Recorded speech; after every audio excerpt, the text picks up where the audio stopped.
Hello everyone, কি অবস্থা সবার? আশা করি সবাই ভালো আছেন। আপনাদের দোয়া নিয়ে আমিও ভালো আছি। আরও একবার আমার এই পথের প্যাচালিতে স্বাগতম জানাই। আজকের এই ভিডিওটা কিছু প্রশ্নের উত্তর দেওয়ার জন্যে। এই হিরো গ্ল্যামার বাইকটা নিয়ে আমি মাঝখানে কয়েকটা ভিডিও দিয়েছিলাম প্রতিদিন ব্যবহারের জন্যে, অর্থাৎ এই টুকটাক এদিক সেদিক যাওয়ার জন্যে এই বাইকটা কেমন এই বিষয় নিয়ে কয়েকটা ভিডিও আমি করেছিলাম, যেখানে অনেকেই প্রশ্ন করেছেন, অনেক বিষয় জানতে চেয়েছেন। সেগুলোরই উত্তর দেওয়ার চেষ্টা করব। এই বাইকটা নিয়ে ওই ভিডিওতে মানে কয়েকজনেরই মোটামুটি একই ধরনের প্রশ্ন ছিল যে ভাই এটার মাইলেজ কেমন। মানে আপনাদের আবারও বলি যে আসলে এই বাইকটা কিন্তু আমার পার্সোনাল বাইক না, এটা আমার অফিসিয়াল বাইক, অর্থাৎ অফিসিয়াল টুকটাক ট্যুরের জন্যে, মানে এক স্থান থেকে আরেক স্থানে যাওয়ার জন্যে অথবা ফিল্ড ভিজিটের জন্যে, বিভিন্ন প্রোগ্রাম করার জন্যে, কমিউনিটি লেভেলে যাইতে হয়, তখন মূলত এই বাইকটা ব্যবহার করি। আর যে কারণেই এটার মাইলেজ নিয়ে ওভাবে স্টাডি করি নাই, তবে এখন পর্যন্ত যে মাইলেজটা আমি পাচ্ছি সেটা 50 আপ, মানে 50-এর উপরে মাইলেজটা থাকে। যেহেতু এই বাইকটা নিয়ে আসলে খুব বেশি স্পিডিং করা হয় না বা খুব রাশ রাইড করা হয় না, এই গ্রামে গঞ্জে ঘোরার জন্যে যতটুকু স্পিড দরকার 45, 50 এই টাইপের, যেটাকে ইকোনমি ক্লাস বলে, এবং এই বাইকেও কিন্তু সেরকমই দেওয়া আছে।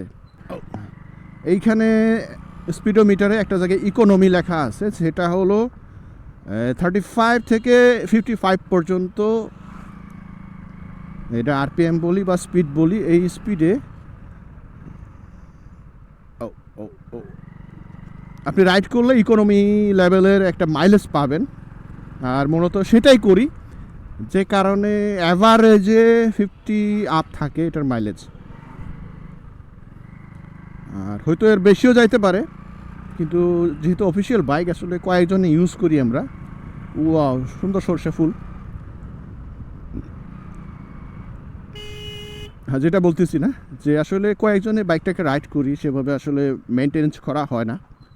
আমার আগেও এই বাইকটা অনেকে রাইড করেছে, এটার মেনটেনেন্স সেভাবে করা হয় নাই। নিজের পার্সোনাল বাইকটাকে যেরকম টাইমলি সার্ভিস সেন্টার নিয়ে যাওয়া হয়। সরিষা ফুল অনেক সুন্দর, মানে সুন্দর একটা গন্ধ আসতেছে। যারা আপনারা গ্রামে থাকেন বা গ্রামে যারা ঘোরাফেরা করেছেন, এই সরিষা ক্ষেতের মধ্য দিয়ে বিশেষ করে দেশীয় যে সরিষাগুলো আছে, এটার ফুলের যে একটা গন্ধ, মানে অন্য টাইপের একটা গন্ধ। যা বলছিলাম যে যেহেতু এই অফিসিয়াল বাইক হওয়ার ক্ষেত্রে, যেহেতু অফিসিয়াল বাইক, তাই আসলে বাইকটাকে রেগুলার সার্ভিস সেন্টারে নেওয়া হয় না, ম্যানেজমেন্ট ঠিক মতো থাকে না। শুধু ইঞ্জিন অয়েলটাকে আমরা চেঞ্জ করি, ফুয়েল রিফিল করি, আর টুকটাক সমস্যা থাকলে সেগুলোকে রিপেয়ার করে বা সার্ভিসিং করে বাইকটাকে আমরা রাইড করি। যেটা বলতেছি, আমার আগেও এই বাইকটাকে অনেকে চালিয়েছেন, এখন আমি চালাচ্ছি, আমার সাথে আবার আরও কয়েকজনে চালায় মাঝে মধ্যে, তবে রেগুলারলি আমি এটা হ্যান্ডেল করি। সেটার কারণেও মাইলেজটা একটু কম, তারপরেও 50 আপ অ্যাভারেজে এটা, মানে এই বর্তমান যে বাজার অবস্থা, অর্থাৎ তেলের বা আমাদের এই যে জ্বালানি তেলের যে ঊর্ধ্বমুখী দাম, 2 টাকা কমলে 10 টাকা বাড়ে।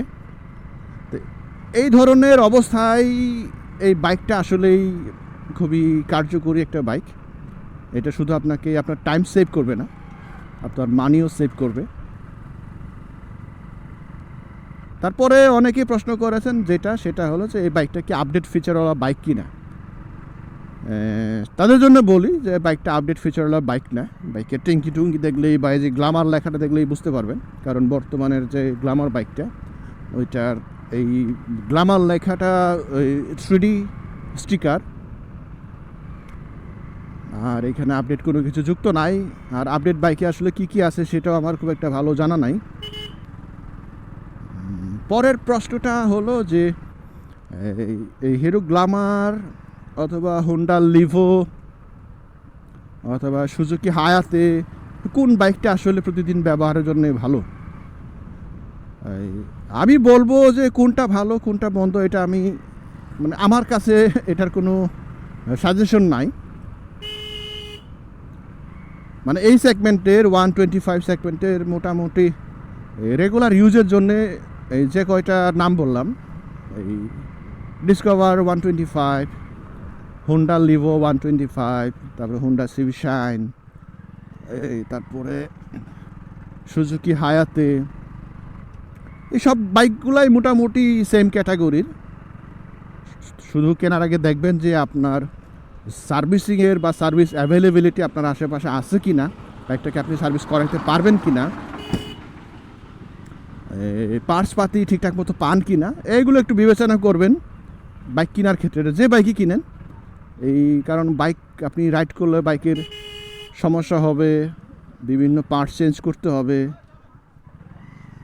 সেটা 155 হইতে পারে, 255 হইতে পারে, এই অথবা এই যে রয়্যাল এনফিল্ড হইতে পারে, যে কোনো ধরনের বাইকই হোক না কেন, এগুলো বাইক রাইড করলে বাইকের ক্ষয় আছে, স্পেয়ার পার্টস নষ্ট হয়ে যেতে পারে, সেগুলো চেঞ্জ করতে হয়।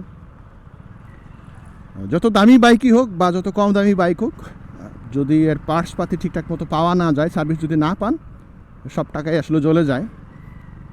এর জন্য বলবো যে আসলে কোনো বাইকটাই বেস্ট এটা বলা যাবে না। আপনি দেখবেন যে আপনার আশেপাশে যে জিনিসগুলো বললাম এগুলা যথেষ্ট অ্যাভেলেবেল কিনা। আর 125 সেগমেন্টে আরও দুইটা বাইক আছে বাংলাদেশে আপাতত, যেটা আছে হিরোর যেটা এক্সট্রিম আর টিভিএসের রেইডার, এগুলোর সাথে এটা আসলে কম্পেয়ার করা যাবে না। ওই দুইটা বাইক এক্সট্রিম আর রেইডার এগুলা কিছুটা স্পোর্টস ক্যাটাগরির বাইক। আর এই বাইকগুলা এই গ্ল্যামার, লিভো, হায়াতে,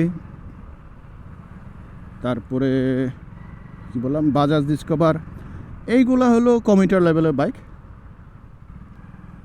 আচ্ছা, আমি যাচ্ছি একটা প্রোগ্রামে, সেই প্রোগ্রামটা যে কোন জায়গায় এখন বুঝতে পারতেছি না।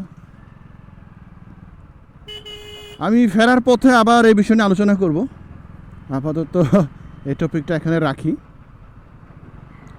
সো কথা হবে একটু পরে।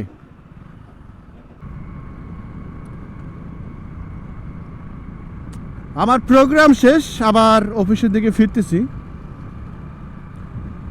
তা আশা করি আপনাদের যে প্রশ্নগুলো ছিল এই হিরো গ্ল্যামার বাইকটা নিয়ে, প্রশ্নের উত্তরগুলো পেয়ে গেছেন। উরি বাবারে,